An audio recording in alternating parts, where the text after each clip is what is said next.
Isolated থাকতে হয় 3 থেকে 4টা বছর। বন্ধু চিনি না, আত্মীয় চিনি না, বিগার চিনি না, কিচ্ছু চিনি না। আমি একটা জিনিস চিনি, আমার ক্যারিয়ার। কাজ করবা, কাজ দিয়ে নিজেকে পোড়াবা, পুড়তে একটা সময় তুমি ডায়মন্ড হয়ে যাবে। যখন স্বাধীনতাকে মানুষের কাছ থেকে হরণ করে নেয়, তখন সেই মানুষটার আর কিছুই থাকে না।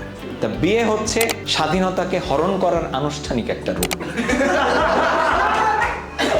আর সন্তান জন্মদান হচ্ছে স্বাধীনতাকে হরণ করার আর একটি প্রাতিষ্ঠানিক এবং সামাজিক রূপ। কারণ এখন আমি কোনো দিক গেলে নিজে রেডি হয়ে দৌড়, আর তখন বাচ্চাটা ভ্যাঁ করে উঠবে। আমি বলতেছি বিয়ে করতে হবে, বাট যতক্ষণ না করো ততক্ষণ পর্যন্ত তুমি কেন স্বাধীনতাকে হরণ করে বসে আছো? বিয়ের জন্য তুমি প্রতিষ্ঠিত আরো 10 বছর পরে, কিন্তু এর আগে এগুলো কি? প্রেম করতে পারে না কে? বুয়া মেয়েটাও কিন্তু 3 থেকে 4টা ছেলেরা নাকে দড়ি দিয়ে ঘুরায়। দেখবো ওই টোকাইরও 2টা গার্লফ্রেন্ড আছে।